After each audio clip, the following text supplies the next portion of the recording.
O Bahia ontem foi amassado, triturado pelo Cruzeiro desde o primeiro minuto. 3-0, barato, não traduz o que foi o jogo. 3-0 era para ser o placar do primeiro tempo, que foi compensado no segundo tempo. O Cruzeiro faz 1-0 no último minuto do primeiro tempo, que ficou até barato para o Bahia. Faz 2-0 no segundo, 3-0, poderia ser 4-0 se Caio Jorge não desperdiçasse o pênalti, poderia ser 5-0 se Wanderson não perdesse um gol sozinho com o Ronaldo praticamente batido, poderia ser 6-0 se Marcos Felipe não fizesse um milagre, e por aí vai, na cabeçada de Fabrício Bruno, e por aí vai. Acho que um placar que traduziria melhor o que foi a partida seria 5-0 para o Cruzeiro. Um amasso, um atropelo, e nesse momento o Bahia está na zona de rebaixamento. Heitor, calma, estamos na quarta rodada, e eu estou calmo sim. O Sport é a lanterna com um ponto na 20ª colocação. Em 19º vem o Atlético Mineiro com 2 pontos conquistados. E aí em 18º vem o Bahia com 3 pontos conquistados. A campanha do Bahia até o momento é fraca. É bom abrir o olho, como eu canso de falar para vocês. Ano passado eu fiz uma live específica sobre isso. A gente não pode menosprezar a competição. Então, mas o Bahia tá jogando a Libertadores, tá jogando a Copa do Brasil. É impossível cair. Pois bem, esse impossível cair foi nessa aí que o Atlético Paranaense caiu ano passado também. Foi nessa aí que o Atlético Mineiro, que não tinha chance nenhuma de cair, na última rodada estava brigando para não cair, e se perdesse para o Atlético Paranaense, o Atlético Mineiro cairia para a Série B. E esse recado aqui não é para falar que o Bahia já vai cair para a Série B, já está rebaixado. Lógico que não. O Bahia tem totais capacidades e condições para sair da zona de rebaixamento sem muito perrengue, sem muito estresse. Só é ganhar o próximo jogo do Ceará, que já está fora da zona. Beleza, mas o ponto é, a gente não pode menosprezar o campeonato e falar que, veja só, o Bahia está imune ao rebaixamento. É impossível isso aqui acontecer. Quem está falando isso é porque não tirou as lições, não aprendeu as lições do campeonato passado. Vários times que, na teoria, no papel, era impossível cair, caiu. O Atlético Paranaense, na terceira, quarta rodada, era líder da Série A. Ninguém projetaria o Atlético Paranaense caindo. E o Atlético Paranaense caiu. Já falei do Atlético Mineiro, já falei do Fluminense. Na época, o atual campeão da Libertadores brigou para não cair o campeonato inteiro na zona. E a campanha do Bahia, nesse momento, dá para se afirmar, é muito fraca. Primeiro, vamos lá, de trás para frente. Tomou de 3-0 do Cruzeiro, e não é que era um Cruzeiro jogando muita bola na temporada, não. Por sinal, ontem foi o melhor jogo do Cruzeiro na temporada de forma disparada. Tirando esse jogo do Cruzeiro, a temporada do Cruzeiro é muito ruim. Não chegou nem na final do Campeonato Mineiro. Na Sul-Americana, perdeu para um time, o Shuna, o Ruzan, sei lá qual é o nome daquilo ali. Nem eu sei o nome do time que o Cruzeiro perdeu na Sul-Americana. É tipo um time de Série D que o Cruzeiro perdeu. O quão mal estava o Cruzeiro até uma semana atrás. Então, assim, não é que o Bahia tomou 3-0 de um Cruzeiro que joga muita bola, não. É bom deixar bem claro. Ontem, de fato, jogou muita bola. Mas é preocupante, porque foi 3-0, irmão. Tu tomou um amasso, um apavoro, um atropelo do Cruzeiro durante todo o jogo. Aí você olha para o jogo contra o Mirassol. O Bahia poderia ter perdido o jogo contra o Mirassol. Fez um jogo ali competitivo, óbvio, né? Jogando em casa, na Fonte Nova e tal. Mas empatou o jogo contra o Mirassol e poderia até perder o jogo. Péssimo resultado. Outro resultado ruim, pegou o Corinthians reservão. Não é que pegou o Corinthians titular, não. Pegou o Corinthians reservão e empatou contra o Corinthians reservão. Pegou o Santos na Vila e empatou. Eu vou dizer que o resultado mais trivial do Bahia até o momento, até agora o melhor resultado do Bahia na competição, foi o empate contra o Santos, porque o Bahia foi com o time mescladão. Para jogar na Vila nunca é fácil, e o Bahia empatou por 2-2. De resto, todos os resultados foram muito ruins. A predição do Bahia é briga por Libertadores, pelo menos teoricamente é isso. Antes de começar o campeonato, todo mundo apontava o Bahia ali na briga pelo G6, G7, G8, por volta disso. E o Bahia começou só com 3 pontos em 4 jogos. Isso lá na frente faz falta, com certeza absoluta. E o desempenho do time precisa melhorar, porque foi muito ruim ontem, e foi ruim, e foi abaixo contra o Mirassol também. Então, passa um recorte aí nos últimos 2 jogos de preocupação. Em relação ao Cruzeiro, parabéns pela vitória. Eu gosto do Cruzeiro também, tá? É um dos poucos clubes do Brasil, assim, exceto o Sport, óbvio que é meu time de coração, que as torcidas se gostam, né? Assim, a torcida do Cruzeiro gosta da do Sport, a do Sport gosta da do Cruzeiro. A do Sport, uma parte gosta da do Vitória, outras nem tanto, enfim. Mas tem um pouquinho aí dessa boa vontade aí, nessa boa relação entre as duas torcidas. Bom, dito isso, parabéns ao Cruzeiro, 3-0 merecidíssimo. Poderia ser muito mais, né? O Cruzeiro subiu 7 posições nessa rodada. O saldo de gols ajuda bastante também. O Cruzeiro, nesse momento, é o quinto colocado com 7 pontos em 4 jogos, 2 vitórias e um empate e uma derrota. Até o momento é um bom campeonato do Cruzeiro, empatou contra o São Paulo no Morumbi, venceu do Mirassol em casa, perdeu fora, não lembro agora esse jogo fora que o Cruzeiro perdeu, cara, aqui de cabeça, e ontem meteu 3-0 no Bahia, no famoso confronto direto. Em tese, a gente projeta ali o Cruzeiro estando próximo do Bahia na tabela de classificação com o decorrer da Série A, tá? Só para voltar aqui rapidão, gente, só para pegar aqui o panorama geral, o Cruzeiro perdeu, foi do Internacional por 3-0 naquele escândalo da arbitragem na expulsão do zagueiro Jonathan, tá? Bom, régua passada de tudo isso e análise de tabela de classificação, olha como tá o Z4, irmão. O Z4 tá pesadinho, viu? E quem tá próximo do Z4 também tá pesado. Só tem time grande no Z4. Sport, títulos nacionais. Atlético Mineiro, grande, gigante. Bahia, também tem títulos nacionais. Grêmio, pesado demais. São Paulo, tá ali, ó, rabeira, tá no limite também, irmão. Tá na zona da confusão. Aí eu venho o Vitória em 15º com 4, Corinthians em 16º com 4, o Santos em 13º com 4, e aí vem uma rapaziada com 5 pontos. Esse debate aqui de tabela a gente já fez no vídeo anterior também, tá? Régua passada em tudo isso, vamos passar aqui para análise do jogo e os gols da partida também. Antes disso, o recado do nosso patrocinador, a Montenegro Cargas, mais uma vez. A Montenegro Cargas é a palavra-chave para transportar sua mercadoria em 2025. Há mais de 10 anos, a Montenegro Cargas vem transportando compromisso para todo o Brasil.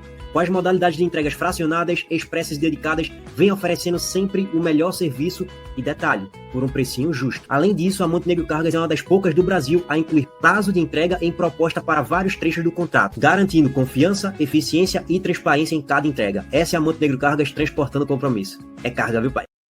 Vamos lá, gente. O Cruzeiro faz o gol, tá aqui o time, tá? Aos 51 minutos do primeiro tempo. Só que, nesse momento, o 0-0 está acontecendo, é um absurdo. Sabe por quê? Nesse exato momento, era 9-1 em finalizações para o Cruzeiro. Nesse momento aí, o que é que já tinha acontecido antes? O Cruzeiro já tinha desperdiçado um pênalti, numa roubada de bola na marcação-pressão que o Cruzeiro estava fazendo, muito bem executada, assim como o Mirassol executou muito bem a marcação-pressão em cima do Bahia na Fonte Nova, e abre o placar no início do primeiro tempo, e poderia ter feito 2-0 também.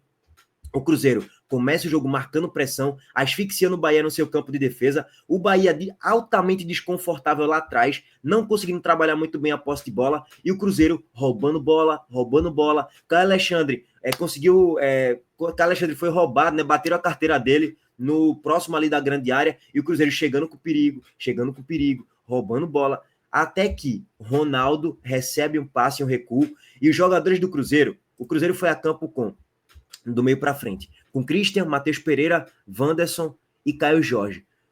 O Cruzeiro foi com um time um pouco mais novo e mais rápido e mais móvel do meio para frente, para que essa marcação-pressão surtisse algum efeito.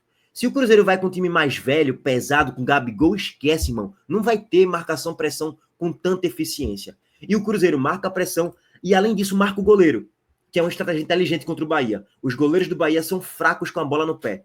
Veja que paradoxal, né? O treinador do Bahia, Rogério Ceni, deveria indicar um goleiro que tenha uma boa saída de bola, que tenha uma boa qualidade com a bola nos pés. Marcos Lippe, fraco com a bola no pé, muito fraco, por sinal. E Ronaldo é outro goleiro fraco com a bola no pé. Ronaldo domina mal, Caio Jorge se antecipa, acho que foi Caio Jorge, e Ronaldo faz a falta claríssima dentro da grande área, pênalti para o Cruzeiro. 10 minutos de jogo. Caio Jorge bate muito mal. Ele não bateu mal não, tá? Ele bateu muito, muito mal.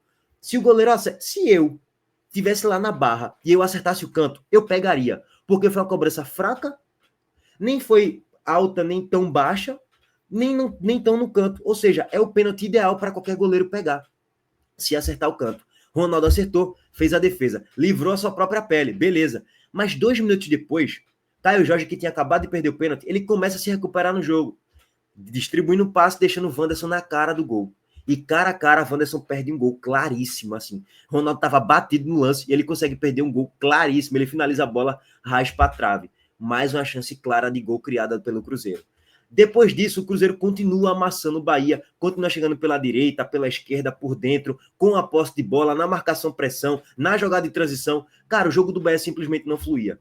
Não dá para elogiar ontem nenhum jogador do Bahia. Everton Ribeiro foi banco, e aí o Bahia foi no meio campo com Caio Alexandre, Eric e Jean Lucas, diminuindo ali um pouquinho a capacidade do Bahia da saída da marcação-pressão, porque Eric não tem a mesma qualidade de saída de jogo do que um Everton Ribeiro da vida, por exemplo.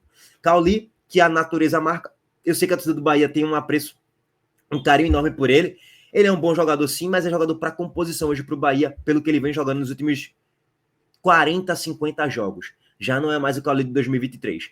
Eric Puga na esquerda e o William José de centroavante. O William José não tocou na bola, gente, o jogo todo, não tocou na bola. Puga mal também no jogo na maior parte do tempo. Inclusive, esse gol aqui do Cruzeiro saiu justamente na roubada de bola em cima de Eric Puga. Ele tá aqui ó, no cantinho da tela.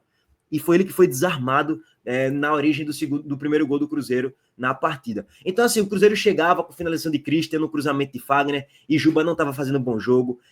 A dupla de zaga do Bahia também não estava tão bem encaixada. O Fred, né, zagueiro da base do Bahia aí do Sub-20, também não fez um bom jogo. Minga que estava ali tentando salvar a dupla de zaga, mas sozinho também é difícil. O Cruzeiro tem muita qualidade, tem um bom time. Então, assim, cara, o Bahia totalmente perdido, sendo amassado pelo Cruzeiro. Sobre os aspectos táticos e técnicos, o Cruzeiro estava muito melhor na partida e era só questão de tempo o gol sair. E saiu, tá? Ó, jogada aqui do Cruzeiro com a posse de bola, a bola vem para Wanderson, volta aqui para Lucas Silva e ele só dá um tapinha aqui para Lucas Romero, que pega um pancadão de fora da grande área e finaliza no canto. E tem a falha de Marcos Felipe. Marcos Felipe que 7 minutos antes desse gol, tinha feito um milagre na cabeçada de Fabrício Bruno no cruzamento na grande área. Um milagre mesmo, tá? Uma grande defesa. Só que nesse gol aqui, irmão, vamos lá. O chute não é tão forte, não é tão no canto, dava para tentar fazer a defesa. Se Marcos Felipe fosse um goleiro nota 8,5, 9, ele faria essa defesa. Mas ele não é esse tipo de goleiro. Ele é um goleiro nota 7,5, 8. Ele não é aquele goleiro de primeira prateleira da Série A. E a falha aqui desse gol foi a questão do passe que ele dá, o passe que ele dá aqui para a direita. Quando ele dá um passo aqui para a direita, Quando ele dá um passo aqui para a direita, é porque não dá para pegar por essa câmera aqui, tá, gente? Mas quando ele dá um passo para a direita, basicamente ficou inviável ele voltar para a esquerda e fazer um milagre. Se ele ficasse um pouco mais fixo no meio, ele talvez faria defesa. Como ele dá um passo aqui para a direita, ficou quase que no contrapé dele, e aí Lucas Romero pega um pancadão ali de fora da grande área e faz um golaço. Total mérito do Cruzeiro esse gol, e um pouquinho de mérito ali para Marcos Felipe nesse gol aí do Cruzeiro, tá? O 2-0, cara, o 2-0, ele sai ali aos 19 minutos do segundo tempo. Que nessa altura do campeonato, o Bahia não estava mal no jogo ao ponto de merecer sofrer o segundo gol. Merecia sofrer no primeiro tempo, mas no segundo tempo o Bahia estava com mais posse de bola, estava no campo de ataque. O Cruzeiro já não estava naquela marcação-pressão tão intensa como estava no primeiro tempo. Everton Ribeiro tinha entrado no intervalo junto com o Lúcio Rodrigues. O Bahia tinha melhorado um pouco. Não era uma melhoria para merecer empatar o jogo, mas era uma melhoria para estancar a sangria, o jogo ficar no 1-0 por enquanto. Só que aí, meu patrão, batem a carteira de Everton Ribeiro. Na jogada aqui do Bahia no campo de ataque, Everton Ribeiro foi desarmado por Lucas Silva. Lucas Silva dá em Christian, que solta um passe belíssimo para Caio Jorge em transição com extrema velocidade, muito frio, bateu na saída de Marcos Felipe para fazer o 2-0 para o Cruzeiro aos 19 minutos do segundo tempo. Resultado se tornando um pouco mais justo pelo que as duas equipes estavam criando. Ó, só para trazer aqui para vocês a estatística, no primeiro tempo, 10-1 em finalizações para o Cruzeiro, 5 chutes na barra, 2 chances claras criadas, enquanto o Bahia foi uma nulidade em campo durante a maior parte do tempo, né? Mas no primeiro tempo, principalmente. No segundo tempo, funcionou só para diminuir um pouco a sangria, estancar um pouco, mas na prática nem estancou, né? Porque o Cruzeiro faz 2-0 com o Caio Jorge e 2-0 também com o Caio Jorge. Vamos aqui trazer em tela para vocês o terceiro gol do Cruzeiro na partida, o segundo de Caio Jorge. Jogada em transição aos 30 minutos do primeiro tempo, o Cruzeiro carrega com o Wanderson, carrega e solta aqui o passe para Lucas Silva. E olha o latifúndio. Olha o latifúndio que tem. Olha a liberdade que o Lucas Silva tem para carregar essa bola aqui em transição com facilidade.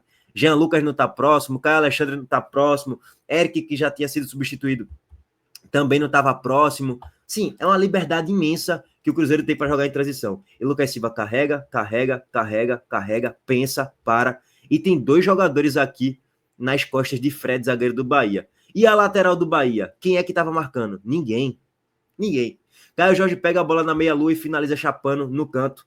3-0 Cruzeiro aos 30 minutos do primeiro tempo. Régua passada. Vitória merecidíssima do Cruzeiro. Merecia até mais, na verdade. Bahia na zona. Cruzeiro nesse momento na 5ª colocação. E agora vamos aguardar, né? O Bahia pega o Ceará, que vem bem no campeonato, lá na Fonte Nova. E o Cruzeiro pega, deixa eu só ver aqui, o Cruzeiro pega o Bragantino na Bia Bichedi fora de casa. Vamos ver se o Cruzeiro vai ter agora, de fato, uma boa reação em relação a desempenho e resultados, ou não. Foi só um lapso, foi só um surto, praticamente, foi só uma agulha no palheiro, né? De tantas atuações ruins do Cruzeiro na temporada. Ontem teve uma grande atuação contra um bom time que está bem treinado, mas que ontem jogou muito mal. Ontem foi um dos piores jogos do Bahia na temporada, quiçá o pior. Talvez ontem foi o pior jogo do Bahia na temporada, tá? Diante de todo o contexto, tal, o time era o titular, só não tinha Everton Ribeiro e Lúcio. E entraram no segundo tempo. Então, e beleza, o zagueiro, né? Gabriel Xavier não jogou nem Canu, ok. Mas, tipo, é algo pontual, não é que tava o time todo do Bahia mesclado. Não foi isso também, tá, gente? Era basicamente que dava para Rogério Ceni colocar ali na média no time todo. Bom, tamo junto. Abraço para todos vocês. Deixa o like no vídeo, se inscreva no canal e ative as notificações. Valeu, gente.